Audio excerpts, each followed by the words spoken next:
Alrighty, it is. Well, it's 4 p.m. on my end. I'm sure it's 2 p.m. in Yeah. other times in other time zones. Uh, but of course, welcome in everyone. Happy Friday. Thank you all for joining. And as you know, in this webinar, Andrew will be talking about generative AI tools and game changing features. So, whether you're a professional photographer or a seasoned designer, or you're simply just curious about using AI in your work, Andrew will guide you in this way and showing us, everything, all of these tools that he uses. And so, without further ado, please welcome Andrew. Andrew is our BenQ ambassador. He's also an Adobe community expert, an Adobe Express ambassador, recognized for his contributions and his leadership in the Adobe ecosystem. So he's also the founder and head of the admin AI art and digital art groups on Facebook, as you just heard us talking about, with the one that I'm a part of, with over 165,000 members. So without That's further the ado, Photoshop and Lightroom group, just to yes. And he differentiate. has another one too with over 300,000 people. Yeah, So feel free to join those groups if you want to. And without further ado, Andrew, the floor is yours. great. And should I introduce myself? Or?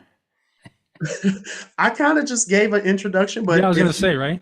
Yeah. So, I'm um, sure there's more interesting things about you that you can let us know. yeah, and there's a lot to go over today too. So I'm just going to share my screen and then jump right in. Then, yeah. So let's see, entire screen.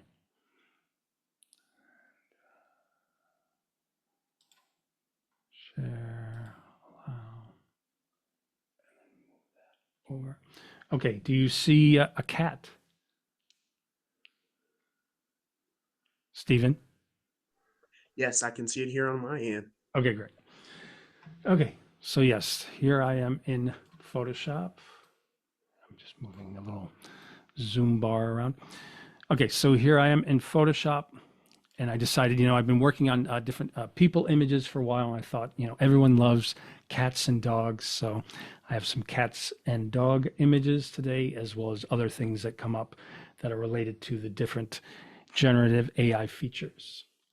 So, just move this.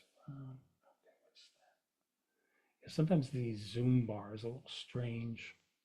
Okay, so yeah, so starting with this image, and what I tend to do is I do have all my images open just for easy access.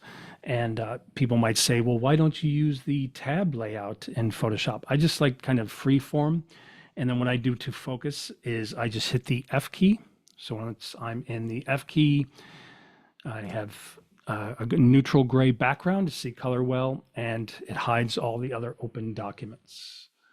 Let me just hide this over there. Okay, so then with this image open, first thing I can do is I can just do a Command J to make a jump a layer, as you can see over here in the layers panel, layer 1. And then if I go over to the toolbar, if I go down to this section and I click or right click, you can either click the little triangle at the bottom right, or you can right click. You'll see there's a bunch of different options.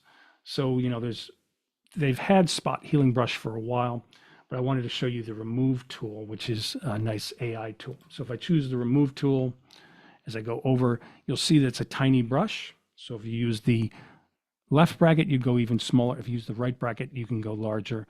You can, of course, go up to the top options bar, top left, and choose different size there as well. I tend to like to use the bracket keys faster. So just right bracket a few times. So for this one, I wanted to get rid of that kind of blurred cat in the background first. So what you do is you just paint over what you want to get rid of. It doesn't have to be perfect, just has to kind of get the general area and area around. You'll see at the top, it's set to remove after each stroke. So that's the progress bar at the top, removing the area.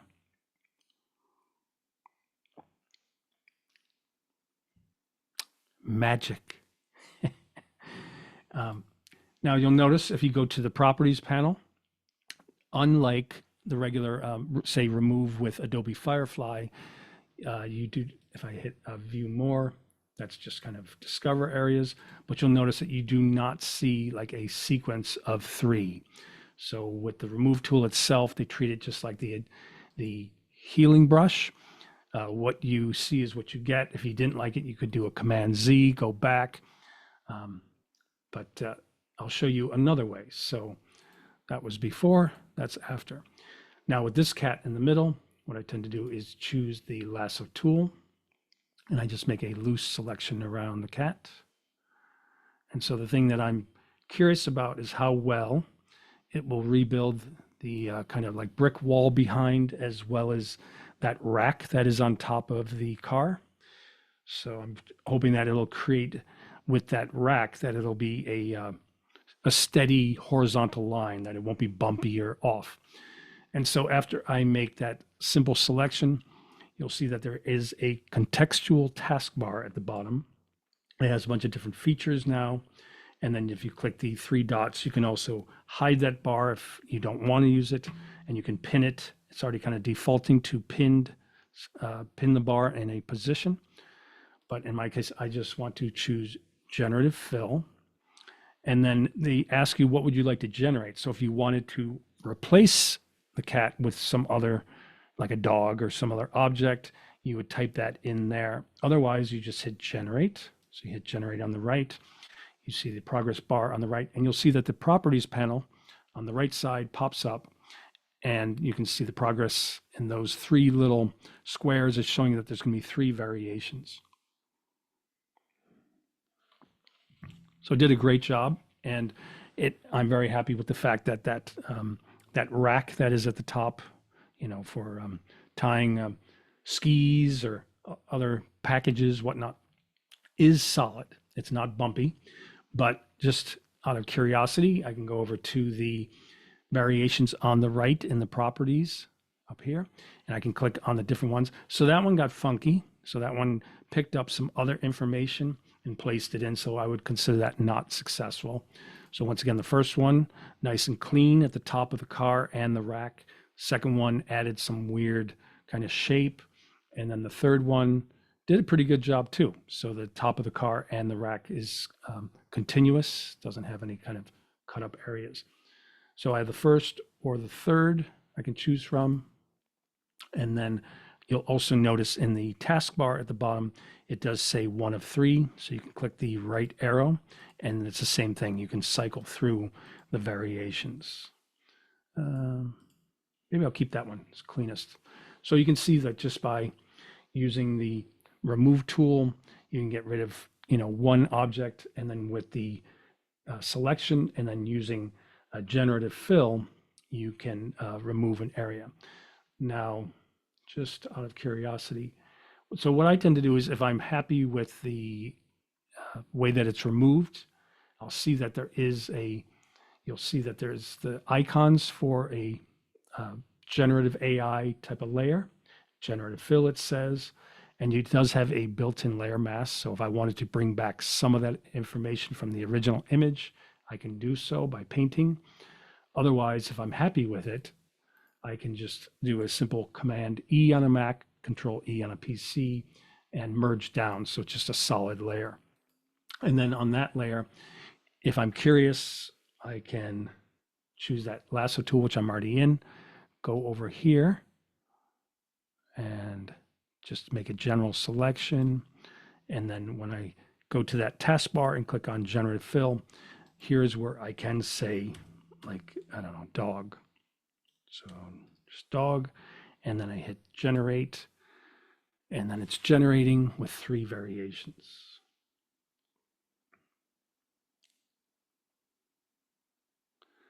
So it's pretty fast. Little progress bar up top, and so that's interesting. It's got his tongue hanging out. So once again, three variations. So there's one that's kind of abstract, kind of looks like it's supposed to be chewing on something, but the face is a bit distorted. And then that's kind of a cute one. So it looks like it's just hanging out on the top of the car. This one's standing on the top. So these, the first and the third, I would say are successful. Pretty good. So I just choose the move tool, hit the F key a couple times, and I can go up.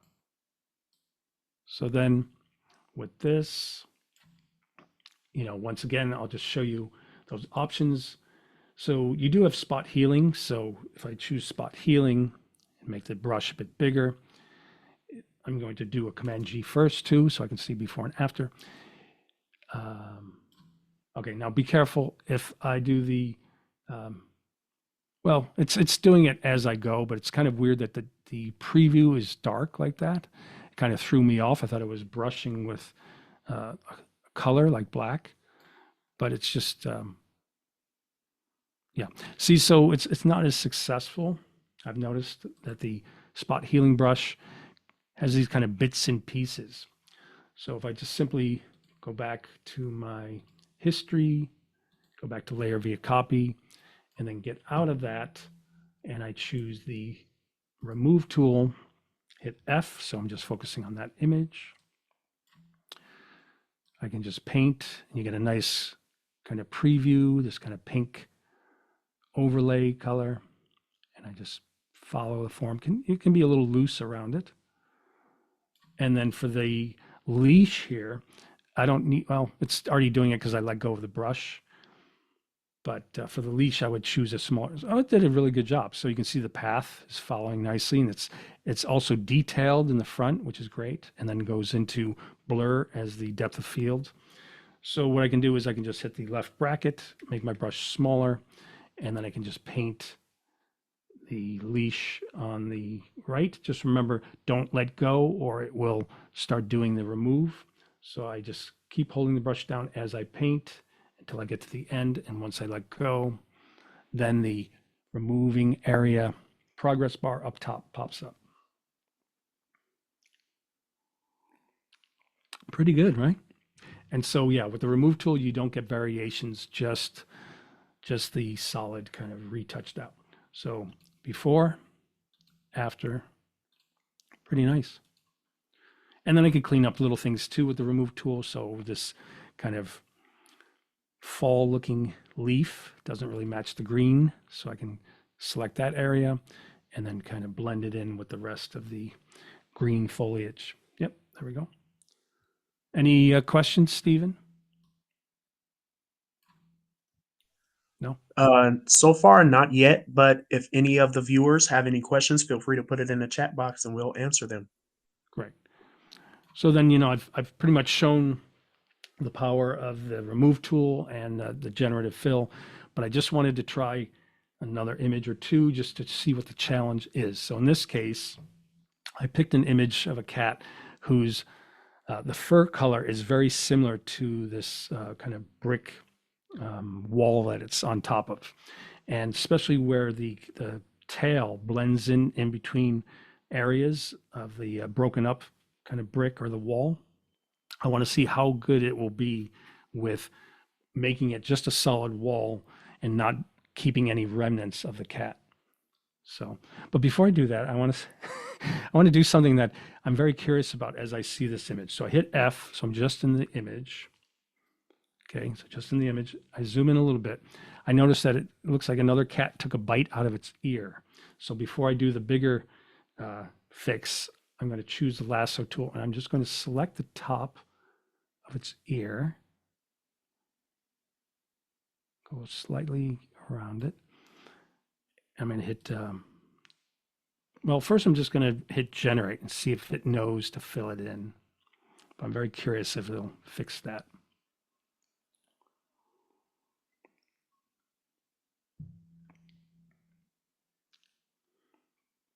Pretty amazing, right? I mean, look at that.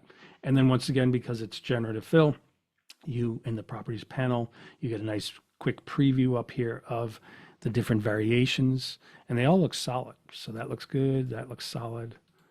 That looks good. That's probably the best because it has more of a point at the top. The other ones are a bit rounded off. So I'll choose the third one. And then what I do is I'm just going to duplicate the background, choose the generative fill one, and just do a Command E to merge them together. So before and after. So in this case, the big challenge is with the lasso tool, make a selection around the cat. And don't forget the little whisker pops out and on the side. And then the big challenge is this tail. So going around the wall where the tail is. I want to see how well it interprets this. So I'm making the selection pretty quick, but it's good enough.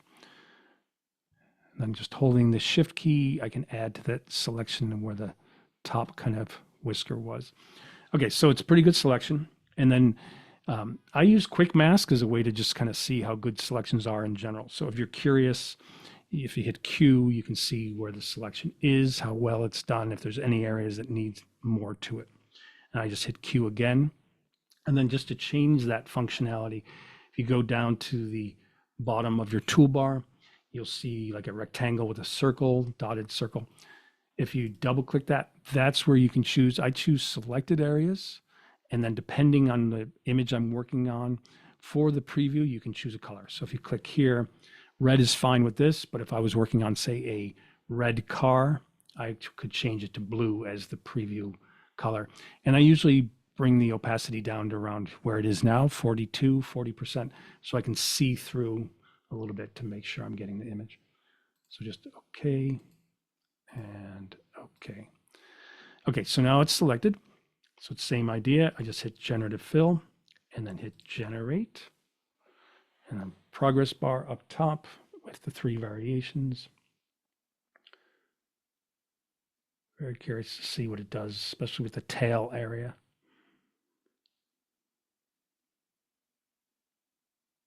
Pretty good.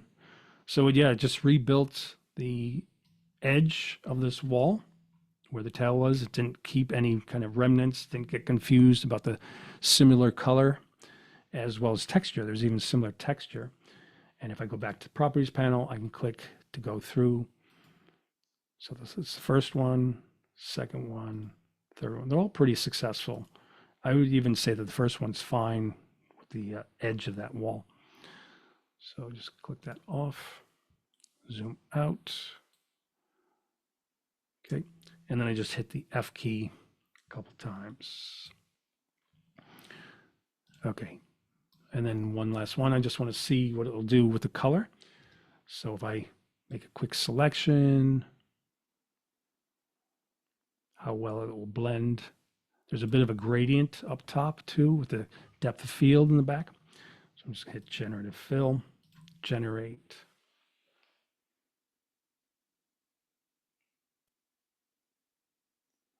And watching the progress bar up top.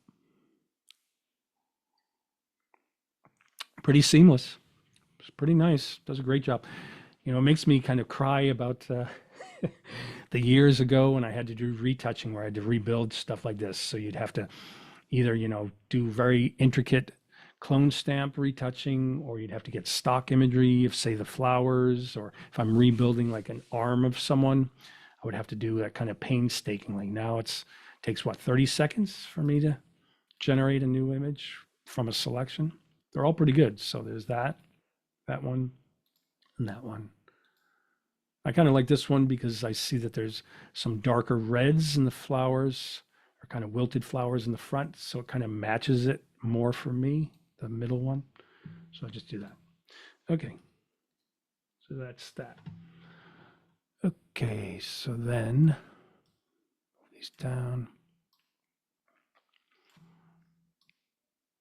This one. So I'm just going to preview all my open images. Okay. So then there is a feature called Generative Expand. So Generative Expand, you can expand the image on each side or one side, just if you had to make it larger for print or a poster, or just wanted to kind of see what the image looks like, or if the image just feels like it's too vertical. So I hit F key.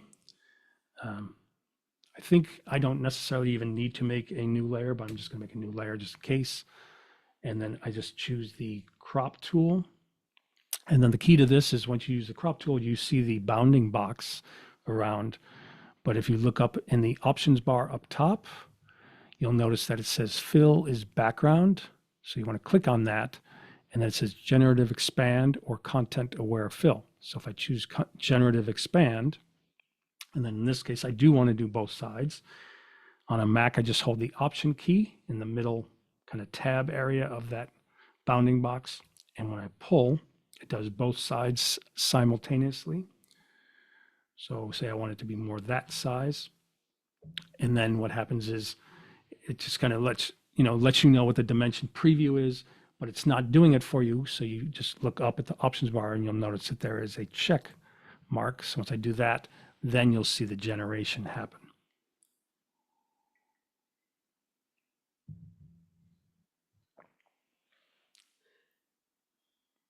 Pretty good. And it built that kind of path nicely. That's Hey, nice. Andrew, we have a question in the chat. Okay. Lindsay Prince asks, how much RAM or RAM do you recommend and what processor are you using? Okay. So I'm using a Mac Studio. Um, the the kind of frustrating thing is I bought this Apple M1 Mac Studio computer, and then I think about a month later, the M2, the M2 with the faster processor came out. I was like, ugh, always updating so fast. So that was a little frustrating, but this has been a great computer. So I use a Apple M1 Max Studio, and I'm not sure if you can see here, but it's a 64 gigabytes is what I have. So if you're going to be doing like photo compositing, multi-layered imagery, digital art with multiple layers, I would suggest at least 32 gigabytes of memory. But nowadays, memory is pretty inexpensive. So I would go more towards 64 or like say 128. So hope that answers your question. Okay, we also have a question from Tracy Holt.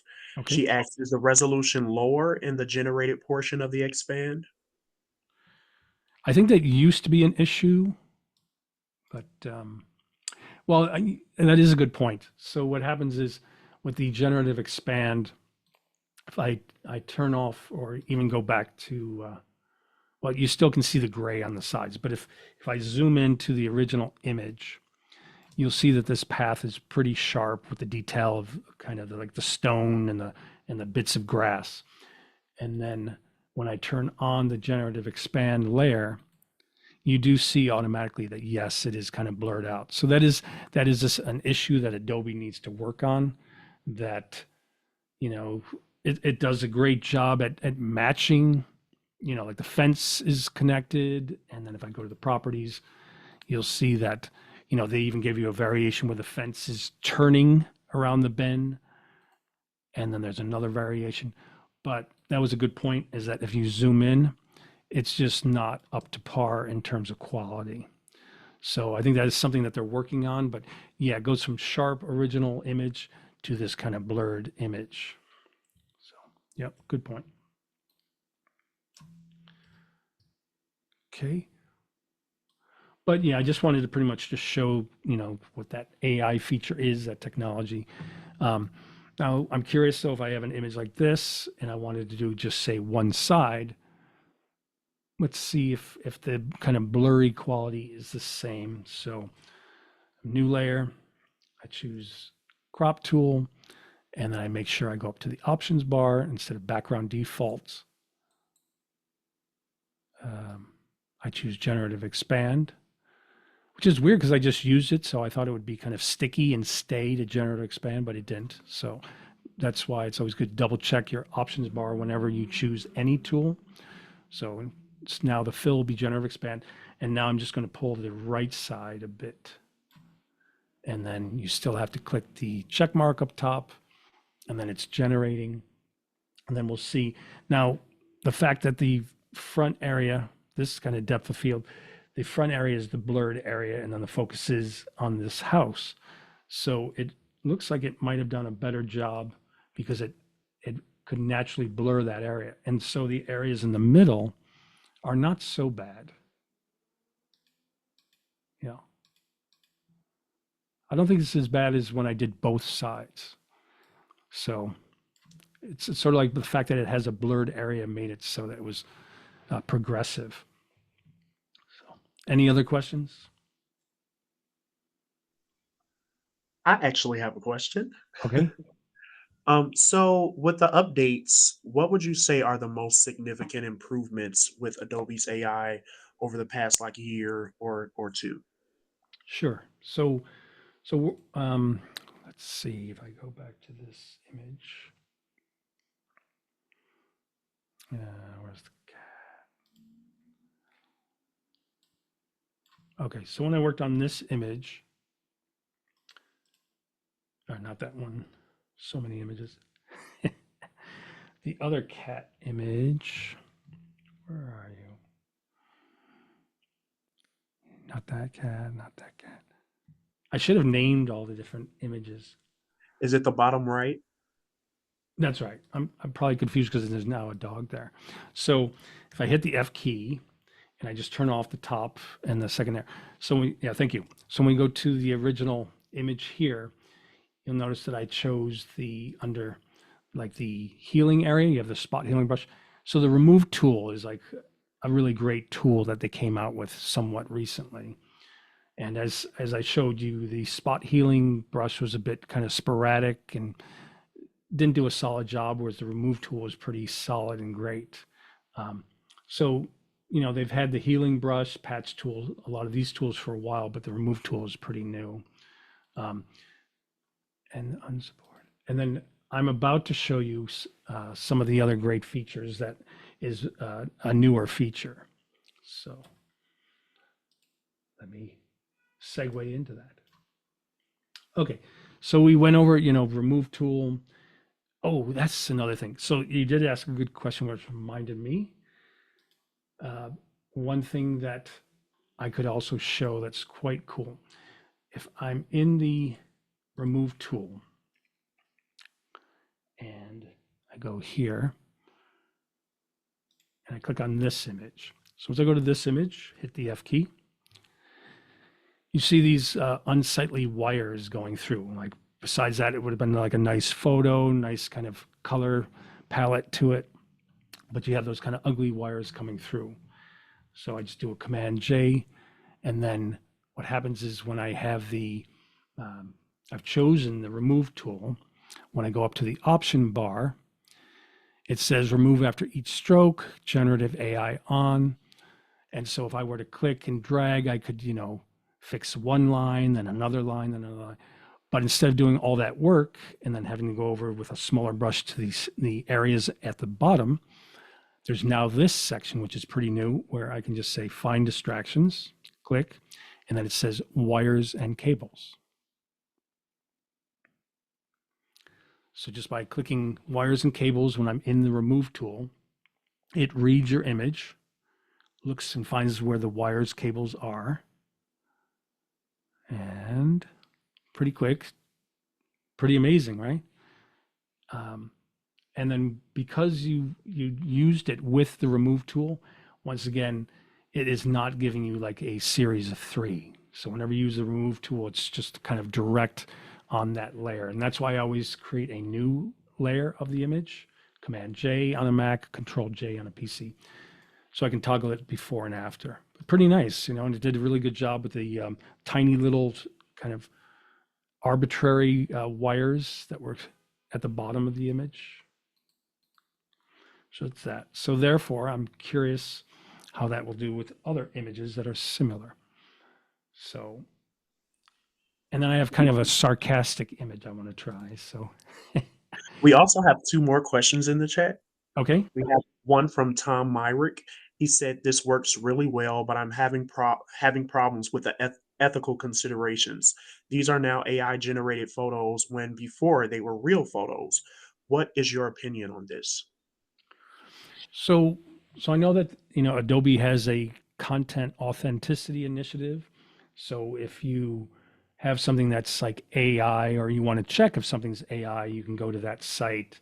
Um, the only thing is, if you're going to like change, swap out a head with AI, that's something that you might want to tell people that you did with AI. But when it comes to something like this, that even though it's AI that's doing the removing of the distractions, I don't really see it that much different than when I used to take the clone stamp tool and painstakingly remove this. So with images like this, I'm not that concerned with, stating or revealing that I used AI for it. And I think nowadays, most people would probably suspect that you did use AI for this type of removal.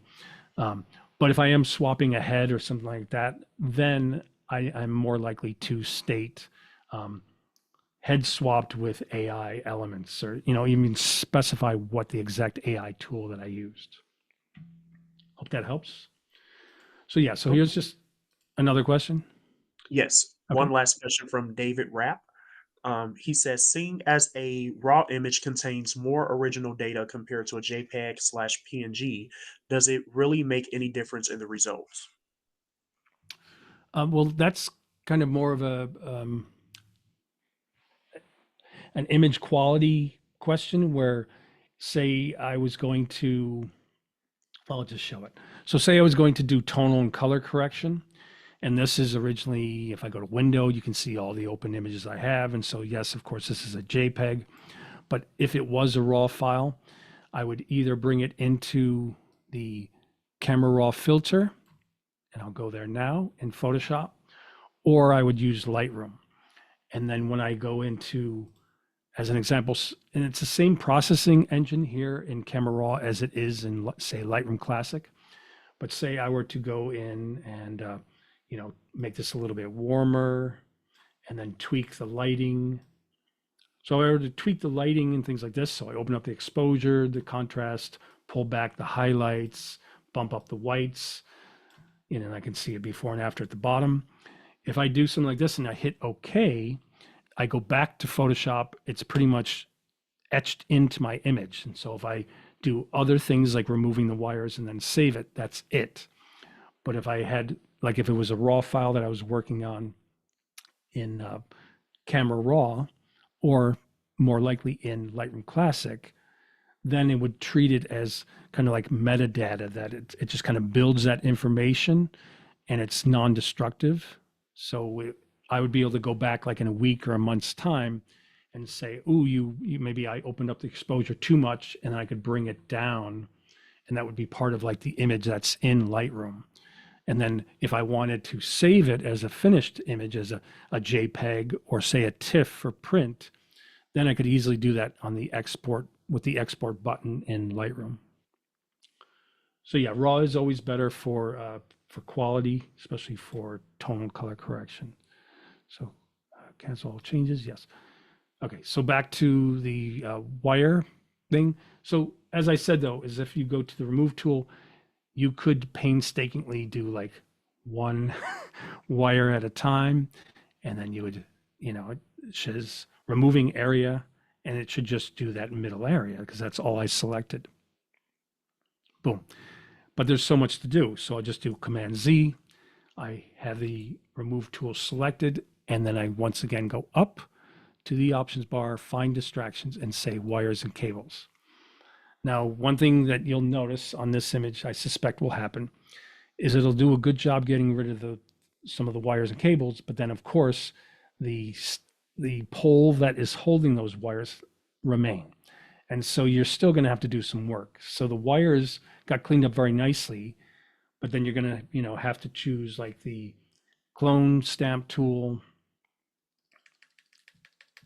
or you could even do generative fill. So I'll try generative fill, and then I'll do clone. But so I could say, okay, well, this area, try to get rid of, and I just say generative fill and hit generate.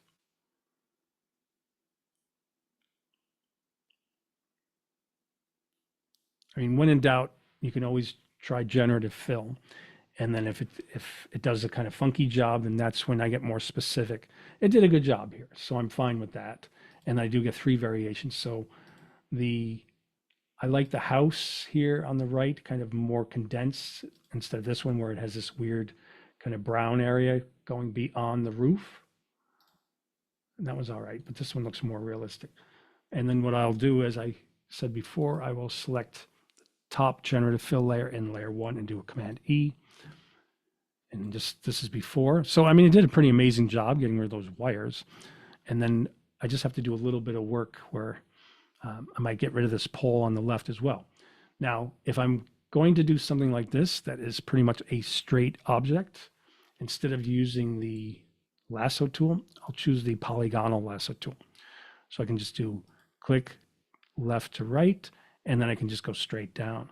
And then if I hold the shift key, I can even constrain it too. but it's pretty solidly straight. So I just click around it, go around, going around that edge, go up. And then I hit the Q key again just to show you that's my selection. And then I just hit Generative Fill, generate, and see how well this does. Pretty quick though. I mean, to work on an image like this in the past could have taken me hours. Now it takes me seconds for one aspect and then seconds for another aspect. So it did a good job. And then I can click to see what might look more realistic, see how the buildings. But I mean, if people don't know the exact way the building is originally, they're not going to guess that, something was added there. But I think the first one kind of looks more realistic. And then if I like the result, once again, I click on the top layer, shift click, the second one, Command E. I think if you also didn't even select, like if I just had the top one selected and I do a Command E, it will merge down with the second layer. But yeah, pretty good. Like seconds work or minutes worth of work to get all this removed would have taken me hours, maybe even a day, especially like when it's kind of over this pole over here on the right. Pretty crazy. Pretty nice though. Okay. So those are kind of like functional, I would call like generative AI retouching tools.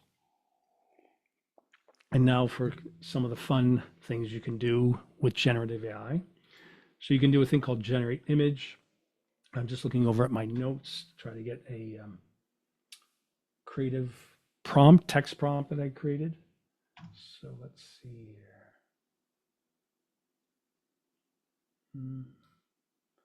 Just working on an image with a woman's portrait made out of porcelain. Before I begin, any questions, Stephen? So far, no questions. Great. Okay. Okay. So these are all, and then just to show you one thing, I didn't kind of jump in too much, but I'll do it with this one. If I wanted to add, like I was doing a lot of removing type of generative AI. So if I did want to add to it, so, with generative fill, you can also add, I could say, okay, well, maybe I could add some people here. So I'm just going to choose the regular lasso tool. And then on this kind of bridge area, I'm going to make just a simple selection. Just see if I can click on generative fill. And this says, what would you like to generate? And I could just say couple walking. And then I hit generate. And I have no idea. I haven't tried this before. Just see if it'll be realistic or not. But it tends to read the information of the image and tries to set the color theme and the tone. So if it's a nighttime shot like this, it's not going to be like a bright image of them. They're a little realistic. This one might be better. It's a dark couple. If you zoom in, it's not bad. Yeah. And then, in the properties panel, you have 3 variations. Here, this didn't match. So this one I would think looks too much like it's daytime.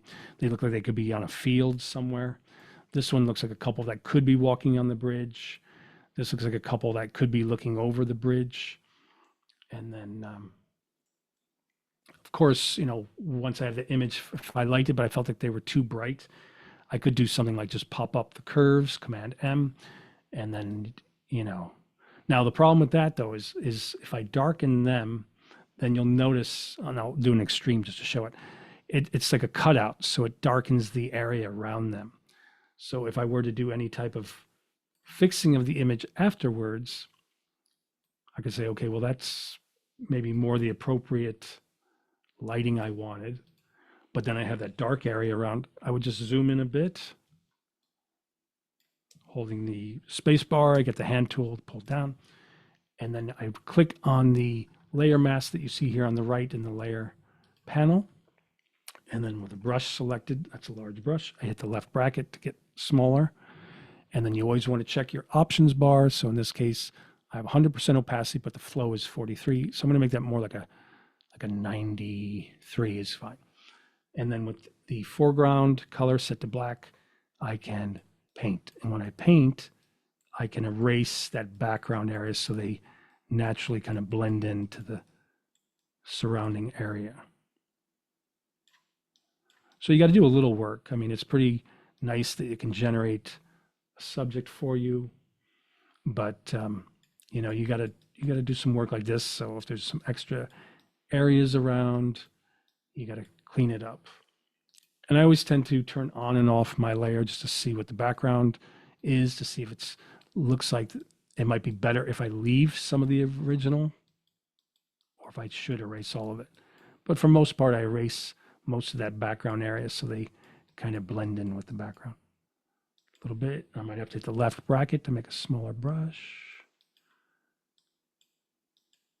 Make sure it's not too, this kind of dark shadow around. It kind of blends it.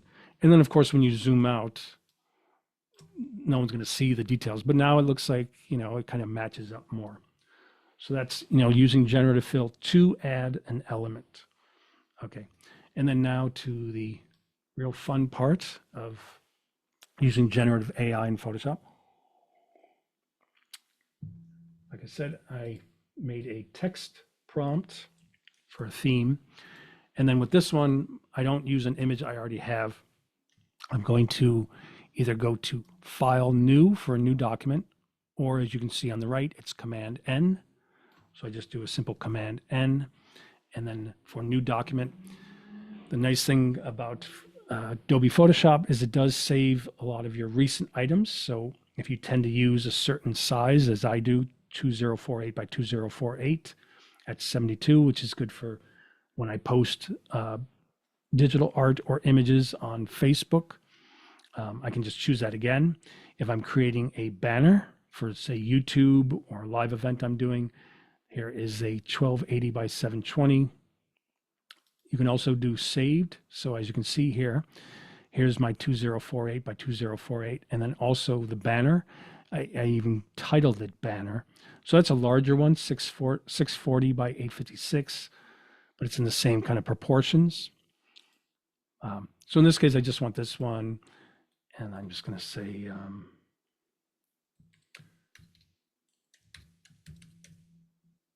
porcelain woman. You don't have to title it, but I'm doing just for sake. So it's the size. There you can see it's 2048 by 2048, 72. RGB color, black is the background, and color profile is sRGB, which is fine for me sharing to social. Now when I hit create, it's just a, which is interesting because I said black background and then it put in this. It doesn't really matter though. So I'm just creating a new document. If I were to do image size, you'll see that yes, it's 2048 by 2048. Now, what happens is once I've created that new document, I'm just going to hit F so we just see that. You'll see in the contextual taskbar, or I like to call it just the taskbar, you can import an image or you can generate an image. And then just so you know, if you go up to the menu up top, you go to edit, there's also an area for generate image. And then you can go down to the keyboard shortcuts and anything that you tend to might want to use a lot, you can change keyboard shortcuts for things that you do often. So for generate image, I switched like grouping of images into a folder. So I took the Command G and made that for generate image. So I can do Command G or edit, choose generate image, or as the easiest choice there is, I can just go straight to the taskbar and hit generate image. Now, speaking of new features, if you've played around with Adobe Firefly, then you will see that this is pretty much the same or very similar window as Adobe Firefly. I do think Firefly does have some more options, such as I think the type of like lens or perspective and lighting, but it's pretty good for a new iteration of generate image. So first it says describe the image, and I can just paste it in. A woman made out of porcelain in the style of balanced symmetry, white and blue, etc., etc. You can choose the content type. Do you want it to be more art style or photo style? I'll try art first. And then if you go to effects, once you click on that, you have a whole variety. So you have 3D effect, Art Nouveau. You scroll down, you have concept art. You have like a doodle drawing, a flat design. So it's a lot of fun, you know. You can choose geometric pen.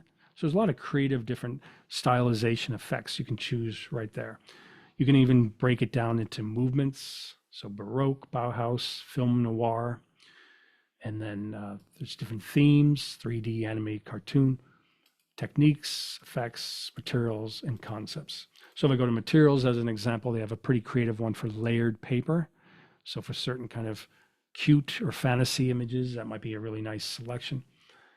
But you can just go back to all. I'm not going to choose these first, you know, but I'm just showing you that there's so many options to have fun with. Um, and then for reference image, when you click here, you can choose a reference image for the style. So if I were to choose, say, this blue one here, it would add that kind of lighting or color theme to my image. Or if I chose this heart with the magenta and orange neon, it would give like a neon-esque quality to it. Or as you can see here at the top, you can choose your own image. So you can choose to match the style from your own reference image. And I'm not necessarily concerned about that now. I'm just curious to see what it does from the get-go with my prompt. And then before I hit generate, I just want to let you know, yes, you can take the time to painstakingly come up with a descriptive for all the details that you want, but you can also use the power of AI to help you create generative AI imagery by going to something like u.com, Gemini 2.0, or one of my favorite is Perplexity AI. And you could say, give me the text prompt to create a generative art or generative AI art, and it will come up with a series of different prompts. But I always try to make it personalized, so I might take one that sounds nicely detailed, copy it, put it into my notes app, and then tweak it to make it more of my liking or different details. But my point is that you don't have to work so hard. You can use AI text or search apps like Perplexity to help you write these text prompts and then make your generative art. Okay, so after all that, I just hit generate. You get the same progress bar up top. You see that there's going to be 3 variations. You can see on the right. Pretty nice. And then, of course, if I click the second one, you get like a left profile, middle, and then a right profile. It's pretty nice. So they're not only giving you variations of somewhat different swirl style, they're giving you different kind of portrait angle variations. They're all pretty nice. So, any questions? Yes, we have a follow-up question from David Rapp. I think this was on the last image you did with the couple on the bridge, but Okay. he asks, preventing the shadow behind the AI generated images within a selection is this something Adobe will eventually fix? I think people they're aware of it. So what it is like when you make a selection, um, and you say generative fill and fill with, in that case, it was like walking couple. And I didn't even have to say at night. It knew that it was a nighttime scene. It always does tend to have that extra area around it because it's sampling an area around it to make sure it matches. So it'll never be like, as an example, if I had just a blue pattern and then I made a selection and said, okay, give me a porcelain woman, it would never just give me a solid porcelain woman like this one here. It would always have some, let me just do it. It would have some of the background. So instead of it being solid to this shape, it would always have some of this. And I think it's just so it can kind of integrate with the background nicely. But that probably will be an option in the future is maybe you can choose before you generate. Um, do you want it to be like a tight selection of your subject, or do you want it to be loose or expansive? So, okay. And then, so it did a pretty good job. And like I said, you get the 3 variations. And then what I tend to do is if I like the variations, I might go ahead and then save this as a PSD before I flatten it, because if I flatten it, then I would lose the other variations. So I'd save a layered Photoshop file, and then for me, I have a bunch of actions already set up, so I can just say duplicate, and then that kind of strangely worded duplicate merge layers only is its way of saying flattened. So I can flatten the duplicate, and then there's that solid one. And then I'm curious to see before and after. So what I tend to do is when I generate an image in Photoshop using that, generate image option, what I tend to like to do is I'm never kind of happy with just the image, even if it's successful. And what I will do is I will go back up to, well, first what I'll do is if the image, you do just define how big you want that image to be. So I did say 2048 by 2048, but if I made a mistake and it was like 1780 by 1780, one thing that I do have that I've purchased that I'm a fan of is if I go to my actions, you'll see that the second one down is Topaz Photo AI. And that's just a really great tool to be able to upscale an image. And a lot of times what happens is when I'm creating digital art like this, it'll bring back more detail.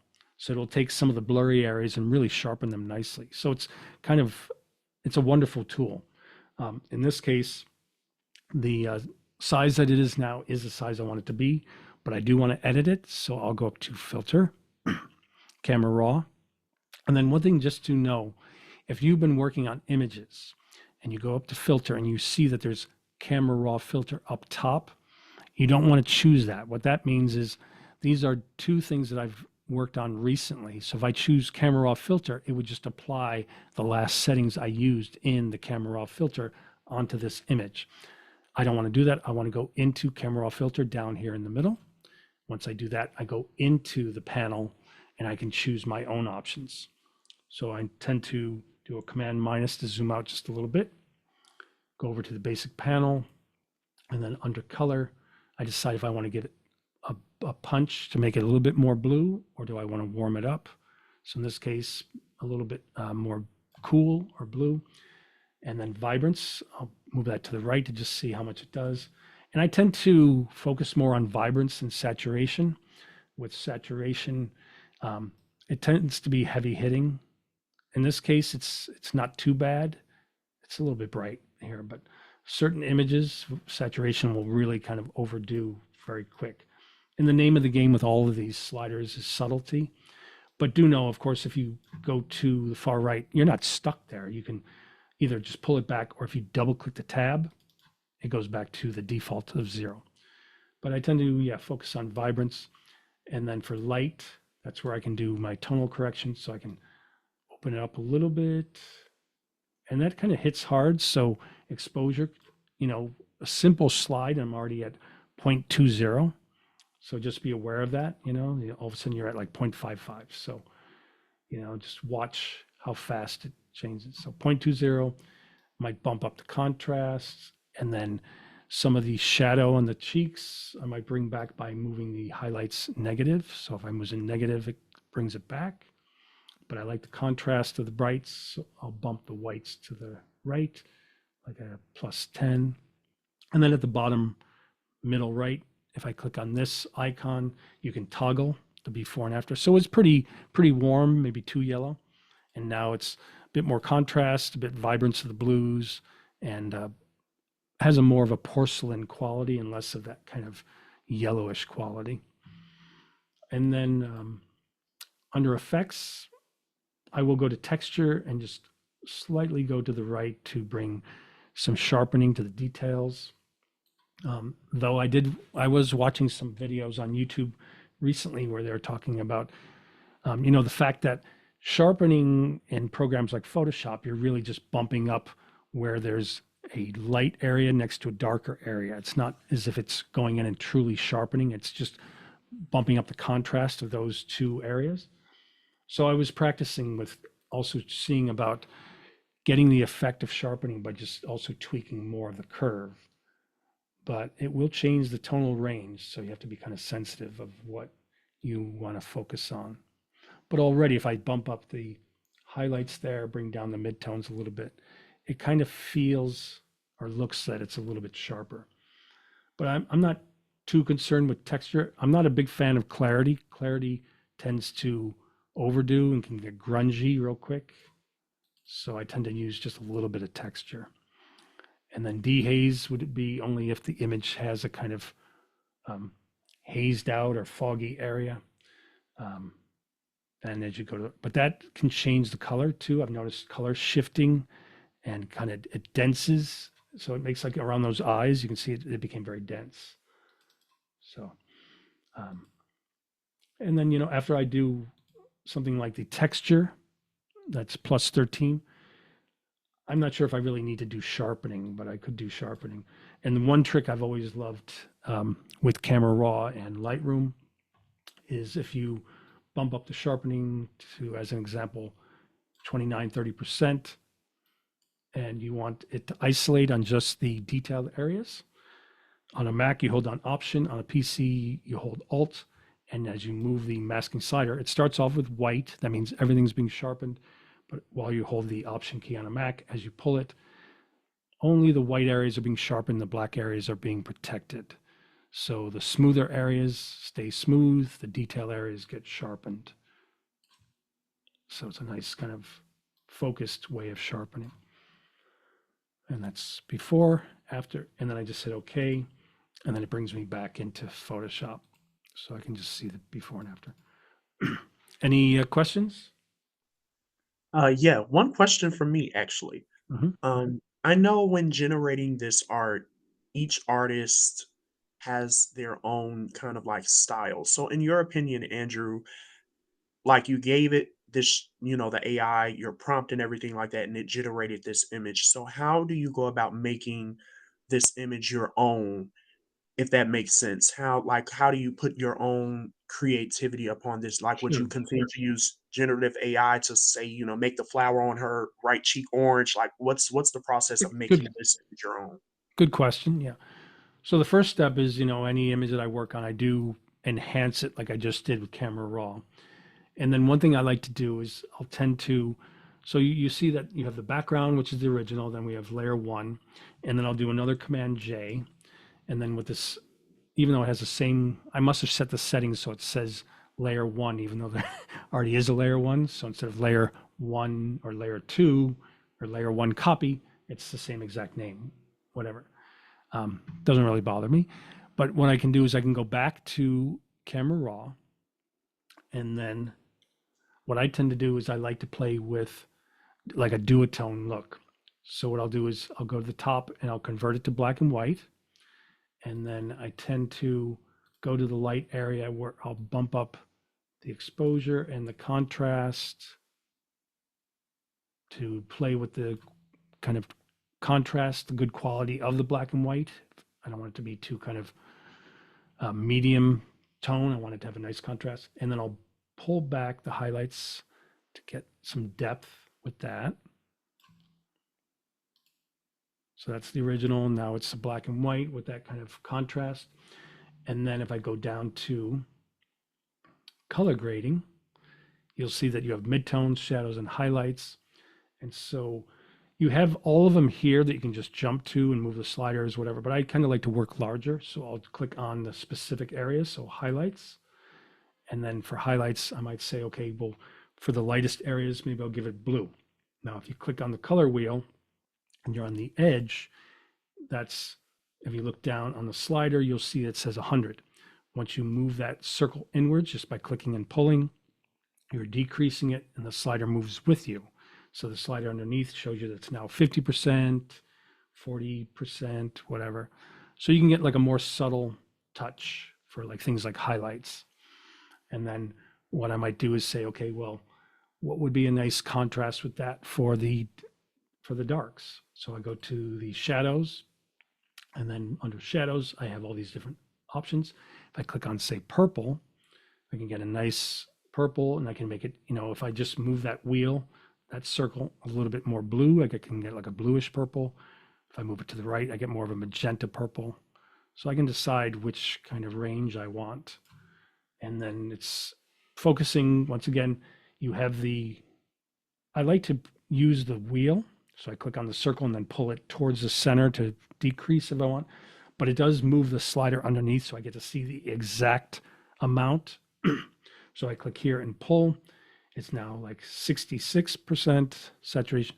So it depends on the style I want. Do I want to kind of have this aged look, or do I want it to be more vibrant? But maybe in between the two might be nice, something like that. And then a lot of times I'm happy with the kind of duotone of the lights and the darks, but I can go up and click on the midtones. So what would happen if I added greens? So if I added greens, do that, but it's overpowering. So what I do is I click on that circle, pull towards the middle. I just want just a touch of it. If I go here, I'm back to 0, right in the center. And if I pull back towards that green, I can give it just a touch. But I don't want it to kind of compete with the blue. So I might say, it's too similar to blue. I'm just going to make it 0. And so it's really just the highlights set to blue and the shadows set to that purple. And then what I do is I hit OK. You have that. And then I can either save that as a variation, or what I tend to do is click on the layer mask icon at the bottom of the layers panel. And there's two ways. First is I undid that for a second. I'll turn it on, turn it off, and just kind of get an idea of what I might want to bring back. If I know I want to use this duotone effect sparingly, I will click the layer mask icon while holding the Option key on a Mac, Alt on a PC, and therefore everything, as you can see in the layer mask, is knocked out. So the black takes it all away, erases it, and therefore I would just switch white to my foreground, choose a brush, and then the brush is pretty small. So I right bracket, just hold it for a bit so it's a bit larger. And then you always want to check your options. So in the flow area, I will bring it down to like a 20, 21 is fine. Yeah. And I just quickly turn it on, turn it off to get an idea. Well, you can't see it anyways because I erased it with the layer mask. But I can hold down the Shift key in that layer mask, and that'll temporarily bring back the effect that I did, so I can see what I might want to bring back. So maybe I'll just bring back some of the kind of blue in the face, on the shoulders, and some of the purple in the background. So all I do with white is the foreground color with the brush, set to flow of 21. I might just paint, and then I can bring in some of these kind of blue highlights, maybe a little bit on the nose, on the cheeks, just to bring back. So that way I'm kind of incorporating two different images together. And then if it's not strong enough, I just move the flow back up to like 30, 35. So then when I brush, it kind of comes in a bit faster, deeper. So I'm bringing some of those more cyan, lighter cyan colors. There we go. And then once again, if I hold down the Shift key, I see before, I might say, okay, well, maybe I'll bring back some of the purple in the background. And then in this case, I want to bring a lot back. So I'm going to just go over to the flow in the options bar. As I hover over the word flow, you get the scrubby slider of the hand. I can just click and then move to the right, and it changes the amount for me. I don't need to click this little drop down and move that slider.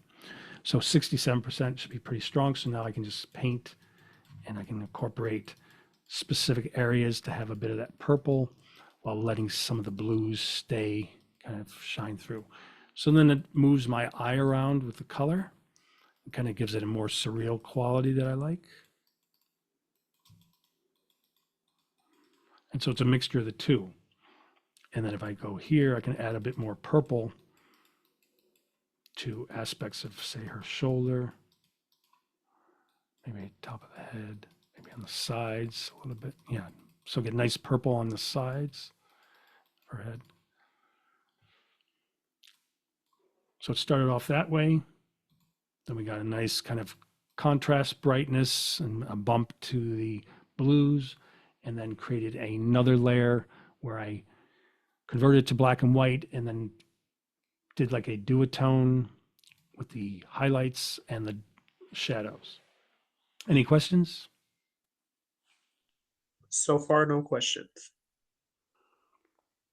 Well, you said so far, but I think aren't we done? Is this an hour session? Yeah. I budgeted for an hour and a half just in case you wanted to Sure. show any other things. Well, I can work on some other images too, which would be fun. Of course. And then if there's any more questions, feel free, everybody. But so yeah, so the fun thing is with this is I can just do a new Command N, custom shape, and then call this tropical.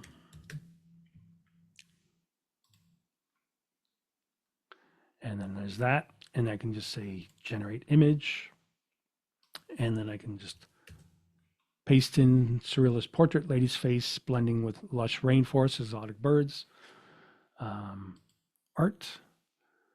And then if I do go to effects, there's all these different effects.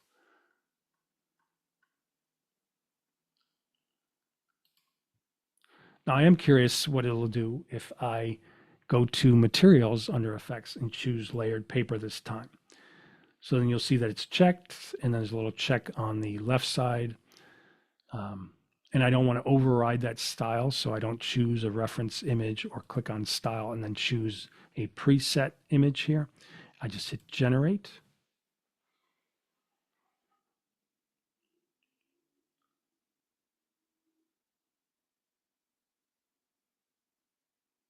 That's pretty nice. So it's got the nice kind of paper cutout style. It's balanced nicely with the tropical birds, toucan. And then, of course, you get the 3 variations. That's kind of nice too. So as I said, to make sure that you don't lose this, what I would do is when you create an image like this and there's 3 variations you like, I would do the command save and then tropical, I'll just call it tropical portrait. And then I'm just saving it into my presentation folder. So then I could still do duplicate, get rid of the word copy, check duplicate merge layers only, which is their way of saying flatten. And then I do a command J. And then it's the same concept. So now if I know that I'm going to do a creative effect, I can do both. I can go to camera raw filter to do first the first color. So I'm going to make it either more blue or warmer. I like warm in this case. And then vibrance, move that to the right. And then for light, I'm going to give it some contrast by upping the exposure and the contrast, pulling the highlights back a little bit, and then bumping the whites. So you can see before and after, it's kind of a little bit monotone. And then here, it's got a nice contrast to it, nice vibrance. I can go to effects and get a little sharpening. And then while I'm here, do know that you would be doing this directly to this one layer, but I could also go to color grading, and you have the option of, excuse me, you have the option of going to the different midtones, shadows, or highlights, or you can go global. So if I go global, which is the right icon, I can give it an overall color. So if I do this, it's got an overall green, and of course I can choose the intensity of that. And then I can just move that around the wheel. So I could give it more of a blue or a purple, magenta, and then moving into reds and oranges. Orange is kind of nice, but a little strong. So I tend to not, I mean, I have that option, but I tend to not do it on the image. I like to just do my tonal correction on one layer, then do another copy.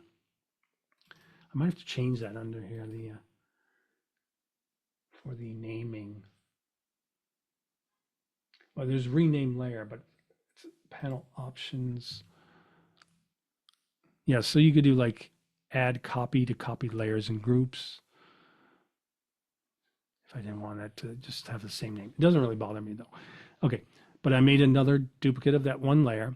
So then I could go back. And once again, if you go to filter, do not choose the camera raw filter option at the top, or it just reapplies your last settings.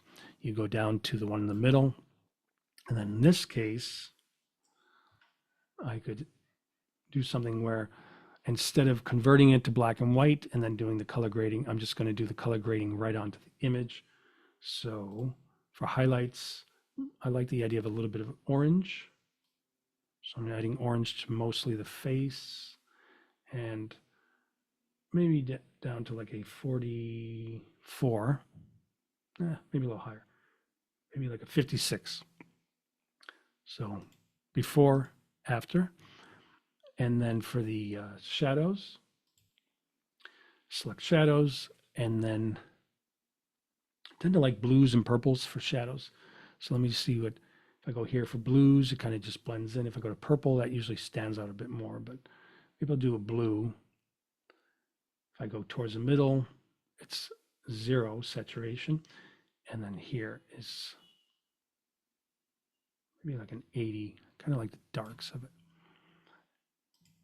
It's pretty subtle, but you'll notice that the dark areas, instead of like a cyan blue, is more of a darker blue, like a navy blue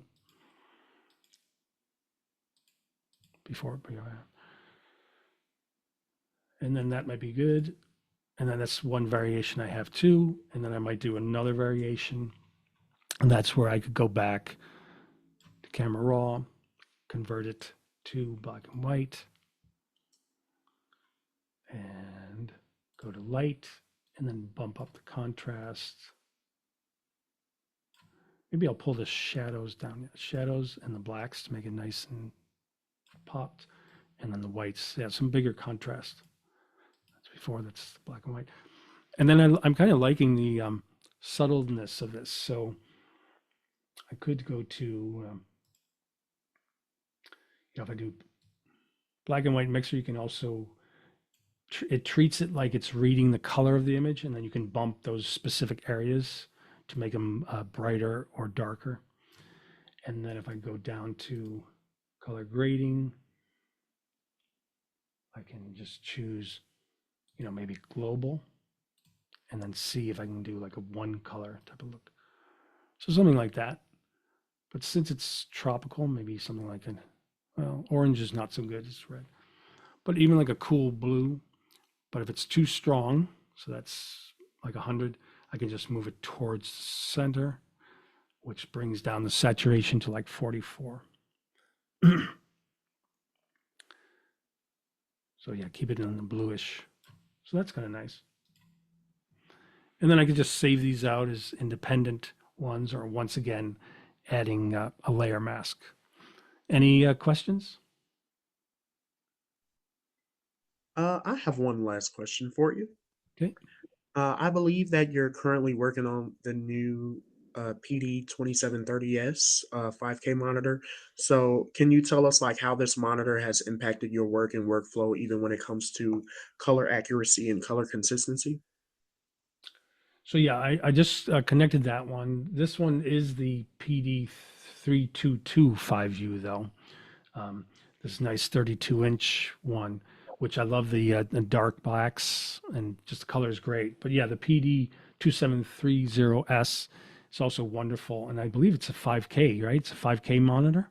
Yes, it is. Yeah, beautiful. Very nice. BenQ are excellent. I mean, they really are the top of the line, and been very happy with BenQ. Just as a digital artist, also beyond doing like this type of work, I also work on a lot of photographs, doing tonal correction and retouching, and it's always really great for color, um, and which I've been doing since like the 90s. So since BenQ's been out, been a fan of BenQ and its color consistency. Oh, technical difficulties there. But thank you so much, Andrew, for taking the time out to just, show us your workflow and everything that you are able to create with generative AI in Adobe. And it was great learning from you. And so as we see whether you're doing, photo editing or design work, I hope everyone was able to take something away from this webinar. And for those of you who want to reference this webinar in the future, it will also be uploaded to the BenQ AccuColor YouTube page, and it will also be sent out to you all in your email. So again, thank you all for tuning in, and I hope everyone enjoys your Friday afternoon or evening.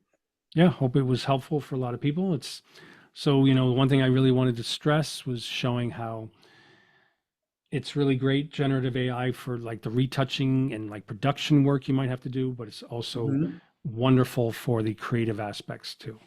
So, Yes, definitely. Thank you again so much, Andrew. And thank you for everyone who hopped onto this webinar. Have a great Friday evening. thanks everybody.